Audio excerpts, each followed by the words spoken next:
Welcome back to the Postpartum Standard. I'm here today with Christine Masotta. She's a financial advisor at Northwestern Mutual, and we're super excited to talk about finances today. Thank you so much for joining, Christine.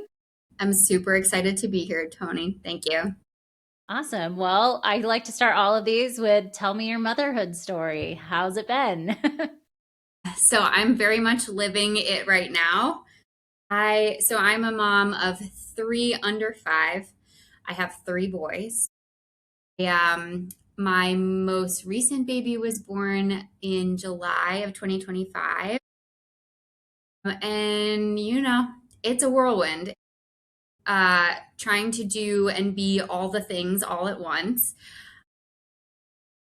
and being present for my babies is my priority. So what I do for work allows me to be with them, but also, still strive to build the career path that I ultimately want. So it's been crazy. How did you end up being a financial advisor? So I did not take the traditional path. When I was in school, I was a psych major.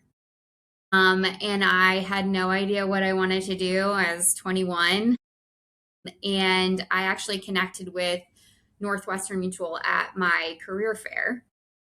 And I joined the team, and I wasn't always an advisor. I held a few different roles before I became an advisor. And ultimately, I realized that my biggest joy in life is helping others. And I do that through coaching advisors, but my favorite part of what I do is meeting with people.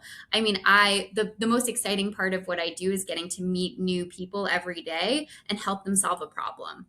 And I always say I get to use my psych degree because so much about money and finances is psychological, and how we view money and how we feel about money. So um, I would say I found my way into the financial advisor role at the right time in my life. And it is definitely something that I want to do in perpetuity. I don't know if I'll ever retire. We'll see.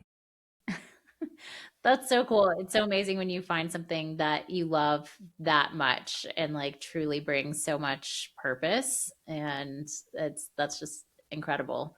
What would you like to tell moms who are pregnant right now and maybe stressing about money and trying to figure out what they need to do as the next step after baby's born?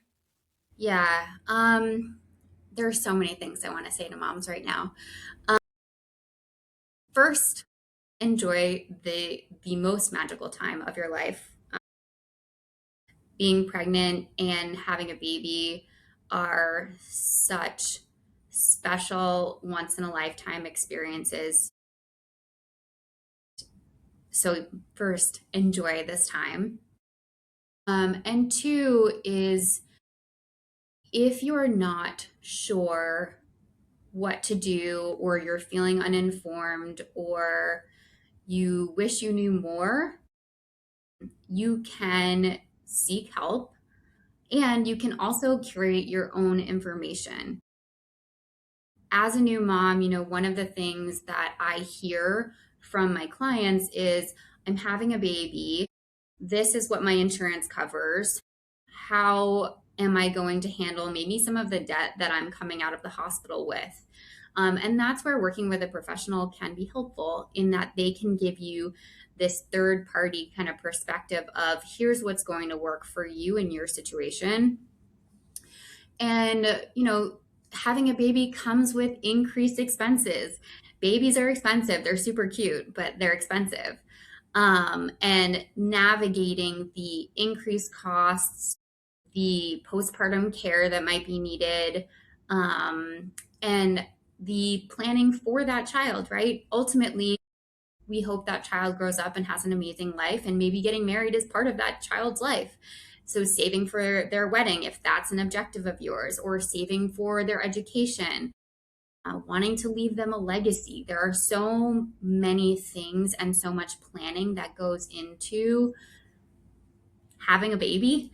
Not to overwhelm everyone with all of that, but it's fine. Just have the baby first. Worry about that. There's so much that goes into it, and there's so much to consider. And if you're feeling overwhelmed, there are professionals out there that can give you guidance, that are women like me, that want to help women feel more informed, especially mothers who are just trying to do it all. Yeah. What does it look like to work with a financial advisor like you? I think moms are probably like self-conscious about reaching out or think like, oh, well, financial advisors are for really rich people and like that's not me. But let's debunk that myth. No, and I love that question. So there are millions of different advisors that you can work with, right? You have advisors that you have to pay a fee for to even have a conversation with them. You have advisors who are more consultative, which is our approach. And not all advisors are created equal. I would say that if you are in the market for a financial advisor, you should interview a bunch.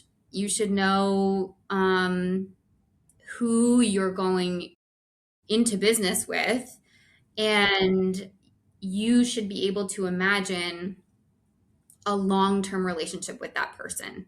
Um, when I think of who I most enjoy working with, it's people who I would be friends with outside of work. And so I think the same thing would be someone's perspective as they're looking for an advisor. Do I enjoy being around this person? Do I trust them? And do they make me feel empowered rather than uh, almost like I'm behind or I don't know enough? I think that's super important. Yeah. I love that. The concept of just like interviewing a bunch and finding the right fit. What are some questions that you think moms should ask who maybe have like never had those conversations before? Yeah. So they first, as you're interviewing your advisors, you're going to want to know what, I mean, ultimately, right? The biggest thing is, when do I have to pay? Right? Do I have to pay the fee up front to work with you? And then what's included in that fee? Does your firm have account minimums? Right? So there will be some firms that you can't even invest with them unless you have a certain threshold. And then, beyond that, I would ask questions like, or I would think about, do I want to work with someone from a remote capacity? Do I want to be able to walk into brick and mortar firm? Um, does this person align with my values? So most of these planning firms will have core values that they function behind, and you want to make sure that you're aligned with that, right? Because the choices that you're going to make, you would hope their values align with yours. Um, because that's a huge part too of, and this huge shift for women in values-based investing, values-based savings. The things that I'm budgeting for are totally reflective of who I am as a person. So you really want to make sure that they are going to align with who you are as a person as well. Yeah. Yeah, that absolutely makes sense. And you talked a little bit there about like the shift. I know we've talked about before, like the kind of giant shift in money that women are about to inherit and all that. Let's dive into that a little bit. Yeah, so there is currently a massive shift in generational wealth. So it's called the Great Wealth Transfer, not a very original name, but essentially what's happening between now and in the next 2 decades, baby boomers are bequeathing about $100 trillion to newer generations. And women make up a large percentage of that. Inheritance, they're poised to inherit about 30 trillion of that. And so where women come into play here is there's still, based on the research and the surveys that have been done, this massive confidence gap. in women are going to inherit this money and they're not totally sure that they know what to do with it. And of course, in the survey and the studies, men are infinitely more confident. Yes. Women feel like they need to know more. And that's with anything, right? Men tend to make riskier decisions. Women want to be more informed before they take a leap.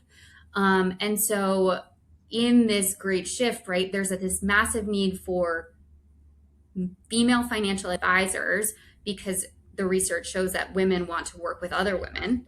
And there's this massive need for women to become more financially educated and an increased level of confidence as they start to inherit these large sums of money. So, an Yeah. exciting time, super exciting, but a very large opportunity for women. Yeah. Are there any resources that you recommend for women who are just like, maybe they are poised to inherit a bunch of money when their parents pass and they feel like they need to kind of get on the ball and start educating themselves? Are there any like podcasts or books or anything that you recommend? There are so many. So recently, I came across this group of women. They're called the Dow Janes. They teach personal finance. You might know them. Yes. Yeah. They're interesting, right? Because they're not anti-advisor, but they're very much like you can do this yourself. And there's a lot of what they share that I agree with. And they had this quote, and it was, "Money gives women louder voices and more choices." I And love I was like, oh, that's so good. And it's true. And so I'm happy. I can like send you a list of all of the podcasts that I listen to, but they're that's through my lens. Um, and so I would say if you are poised to inherit money at any point, I would most often seek advice from a professional um, because they are trained and certified to help you make those decisions. However, there are also things that you can absolutely do individually that you don't need an advisor or certified financial planner to help you with. And I would also say it's personal preference. You might really enjoy investing and you might be really good at it and you might want to spend most of your time doing that. And that's okay too. And if that's not something that's interesting to you or you simply don't have the capacity, then an advisor might also make sense. Yeah. Yeah, it's amazing. Like we hire professionals to do so many things in our lives. Like we don't try to give ourselves at-home facials with like chemical peels and stuff like that. Like we pay somebody to do our hair because we know if we try to dye it with the box dye, like we're probably going to end up with blotchy hair. But for Mm-hmm. some reason, there's this like mental block of like, oh, well, I'm not going to pay somebody to help me manage my money, when in reality, like that's the biggest ROI thing that you can spend money on. Yeah, and it's what I said before. So much of money and dealing with money and handling logical and emotional. And it really depends on how you grew up with money. Was money always part of the conversation? Were your parents stressed out every single week, wondering how they were going to pay the bills? Was money never talked about? Was money always talked about, but it was like in an amazing way and nothing was off limits? And Yeah. so the way that you grew up with money is going to inform how you are now as an adult. I speak to women who they're like, I'm too scared to check my accounts every month. I don't want to look at them. I don't even want to know. And so, one of the things that I'll recommend is if you're just going to get started in this journey, you have to know the truth of your situation. You have to make it a point to look and you have to acknowledge how you're feeling when you're looking at your accounts and understand how to separate the emotion from that. And Yeah. so That's not easy. Um, and it's something that almost everybody goes through. You'll have conversations. I mean, one of the most personal things to a person is their money. And so, in my experiences as an advisor, too, if you meet with someone middle aged who isn't exactly on track for retirement, they're embarrassed about the decisions they've made up until this point, like that's a really difficult conversation because they don't want to admit that they aren't where they hoped they would be at that point in their life. So yeah, so money is super emotional. Absolutely. So, knowing what you know about that, how does that shape like how you choose to parent your kids? And like obviously they're under 5, like you're not really talking to them about money yet, but I'm sure you've thought about this like as all moms think about all the ways that we're going to parent, like Yeah. what how do you plan on kind of like building that healthy relationship with money? Yeah, I the cool thing about now is like there's way more resources. So they have budgeting apps, like you can earn money, you can invest money even if you're a little kid, I can invest it for you. There are conversations, it's interesting, right? So for context, growing up, my parents never talked about money. You know, not because we had a ton of it. It was just not something that they talked about, and that was informed by the way that they grew up.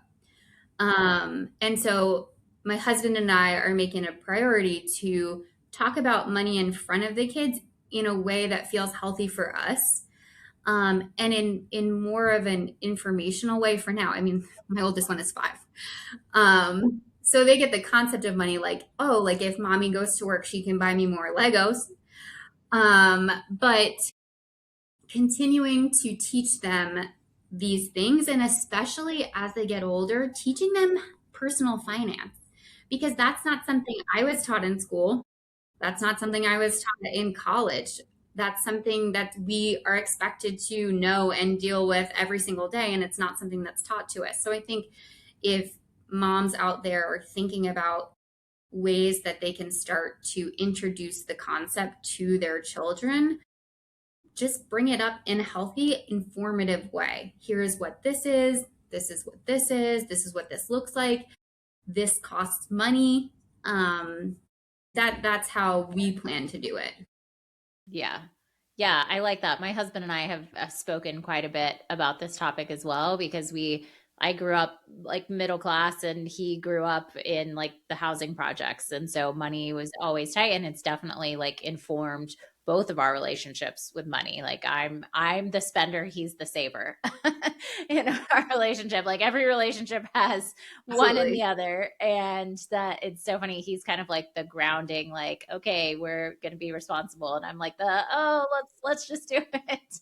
Yeah. But it's a good balance, and we've definitely talked about how we want to like teach our daughter of like, hey, you earn money and you can save your money if you want something big, and you can invest your money. And like we started a little like custodial account for her and invest and do all that so that she'll have something when she's older and ready for the college or whatever she decides to do, Yeah. whatever path she decides to take. And like I'm super excited to introduce her to that when she's older, not in like giving her control of it, but saying like, hey, look, we're investing. We started with this much when you were a baby, and now we already have this much. And hopefully that kind of like gets her excited about it, because I was never taught about investing. Like growing up, we always thought like, oh, that's for rich people. That's not, because we were middle class. And so that was just like unattainable for us. And then I remember in like the, I don't know, late 2000 teens when Robinhood launched, that was like the big, like massive investment run where all of these like millennials and Gen Z started investing. And that was my first time kind of like getting into it. And then during COVID and like all the lockdowns, that I was like, I'm going to be a day trader. I'm going to get super into this. And because, yeah, I mean, I had so much time. I was just Yep. sitting around and definitely kind of like went down the rabbit hole, like learning some of that stuff. And then I was like, absolutely not. I Yeah. am not. It's a lot. There's a lot to It's know. It's so much, and, like, I even my degree is in business and economics, and so, like, I understand economic forces and all this, but I was like, "I am too far removed from learning about this stuff to, like, bring it all back in my brain." Oh, It's I love it. Yeah, yeah. and the introduction of Robinhood and all of these apps, right? It makes it's good and bad, right? Because it it introduces the concept of investing, but it almost gamifies it. Yes. And so there's like that is awesome and a very unique experience to have and tool to be able to leverage if you know what you're doing. And if you don't know what you're doing, you should practice. Here my imaginary portfolio went up and down all year. And then based on that, I could maybe create a portfolio here with some dollars that are carved away from all of the rest of my money. Like that's my fund money, and all the rest of my money is protected. Yeah.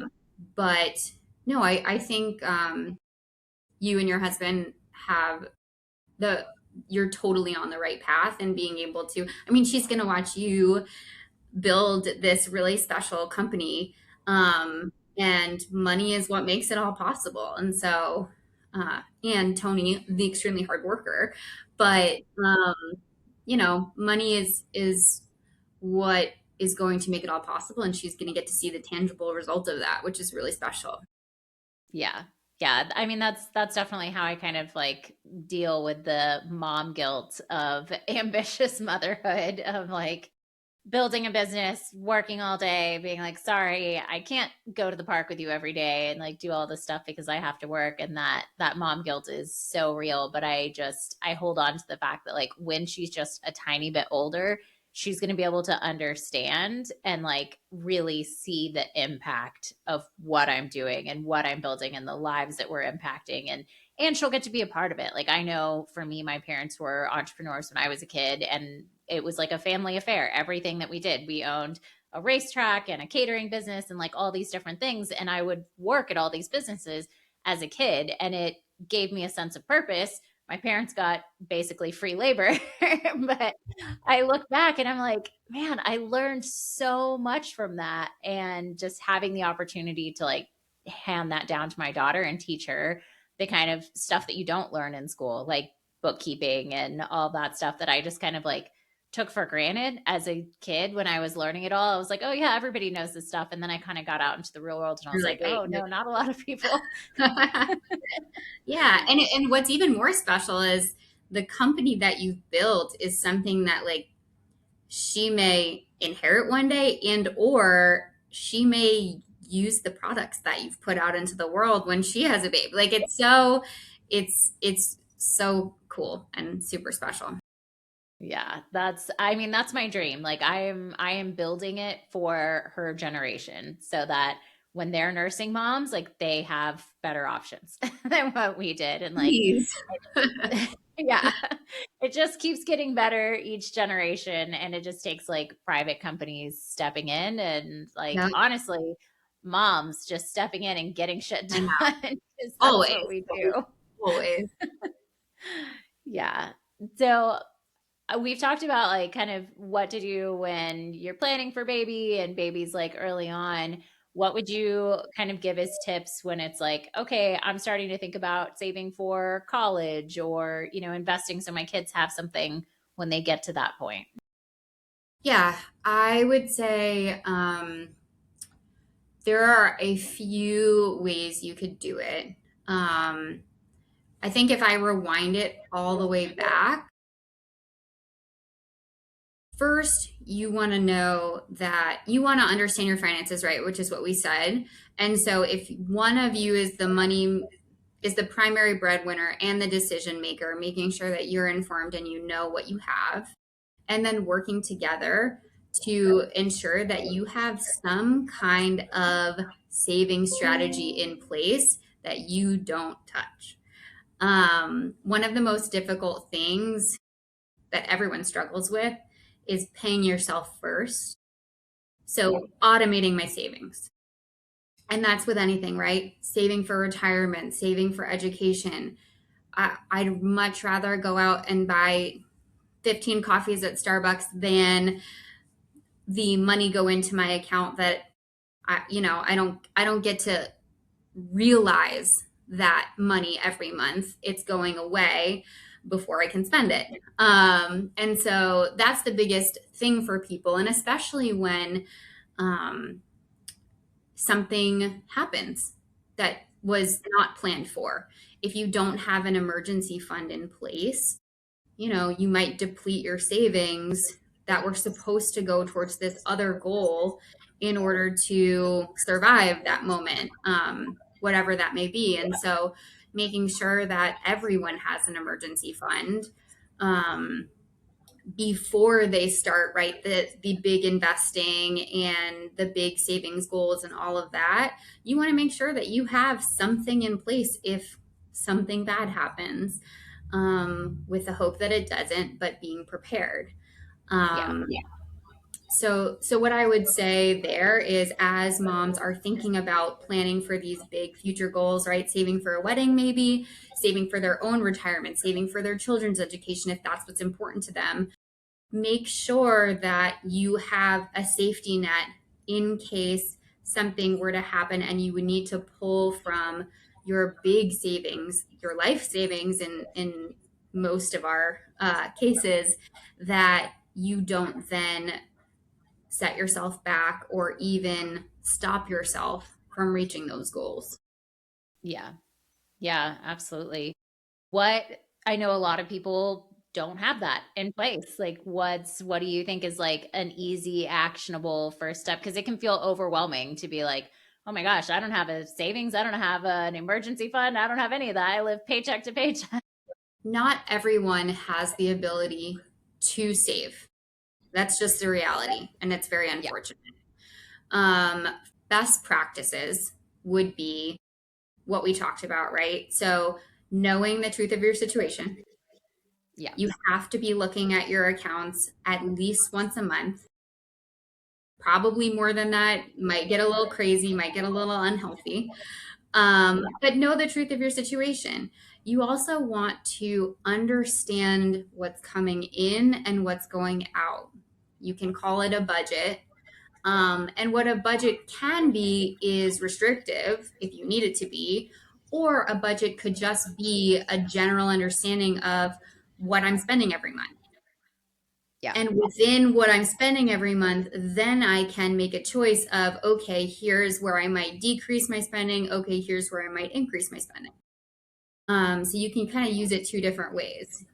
Typically, if I assign a client a budget, they're like, "Oh, like I don't want a budget."